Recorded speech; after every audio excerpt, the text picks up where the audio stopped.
నువ్వు ఎక్కడ మొదలెట్టావో అక్కడే ఉంటావు నాయనా. ఇది 'అత్తారింటికి దారేది' సినిమాలో కామెడీ డైలాగ్. కాకపోతే రాజకీయాల్లో ఒక్కోసారి ఈ డైలాగ్ సీరియస్ గానే ఉంటుంది. అందులో నెగటివిటీ ఉండదు. అంతా పాజిటివ్ గానే ఆలోచిస్తారు. ఏ పదవిలో రాజకీయం ప్రారంభించారో చివరకు అదే పదవికి వచ్చి హుందాగా బతకాలనుకునే నాయకులు కొందరుంటారు. అలాంటి వారిలో ఏపీ మాజీ మంత్రి గంటా శ్రీనివాసరావు కూడా ఒకరని చెప్పాలి. లోక్సభ సభ్యుడిగా రాజకీయ జీవితాన్ని ప్రారంభించిన గంటా శ్రీనివాసరావు 2029లో మళ్లీ ఎంపీ కావాలనుకుంటున్నారు. విశాఖ ఎంపీగా నందమూరి బాలకృష్ణ అల్లుడు శ్రీభరత్ ఉన్నారు. అయినప్పటికీ నియోజకవర్గాల పునర్విభజనలో అక్కడ 3 ఎంపీ స్థానాలు వస్తే ఒకటి తాను, మరొకటి శ్రీభరత్, మూడోది బీజేపీ నేత జీవీఎల్ నరసింహారావు పోటీ చేయాలని గంటా లెక్కలేస్తున్నారట.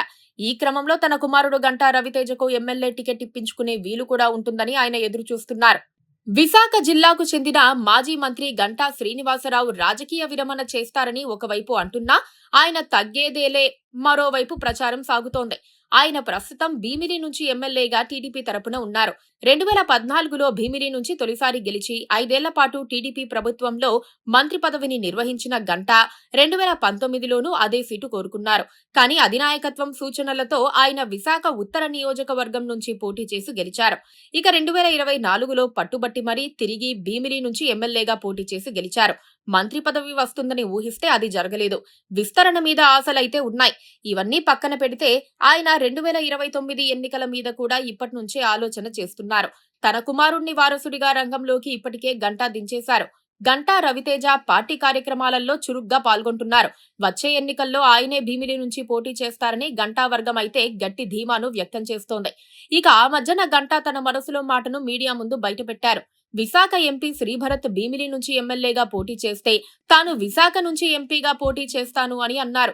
అయితే తాను విశాఖ నుంచి ఎంపీగానే 2029లో కూడా ఉంటాను అని అదే మీడియా మీటింగ్ లో భరత్ క్లారిటీ ఇచ్చారు.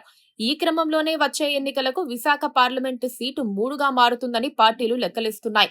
కనీసం 2 నియోజకవర్గాలైనా విశాఖ సెంట్రల్ నుంచి తాను పోటీ చేయాలని గంటా ఎదురు చూస్తున్నారు. 1999లో గంటా రాజకీయ అరంగేట్రం చేశారు. అప్పట్లో ఆయన అనకాపల్లి ఎంపీగా గెలిచారు. ఆ తర్వాత మాత్రం అసెంబ్లీ ఎన్నికల్లోనే పోటీ చేస్తూ వస్తున్నారు. ఆ విధంగా ఆయన మంత్రి కోరిక కూడా తీర్చుకున్నారు. ఇప్పుడు ఆయన తిరిగి పార్లమెంటులోకి ప్రవేశించాలనుకుంటున్నారు. దాంతో పాటుగా తన కుమారుడికి భీమిలి ఎమ్మెల్యే టికెట్ కూడా ఆయన కోరుకుంటున్నారు. అయితే ఒక ఇంట్లో ఒకరికే పదవి అన్న రూల్ తీసుకురావాలని టీడీపీ పెద్దలు ఆలోచిస్తున్నారు.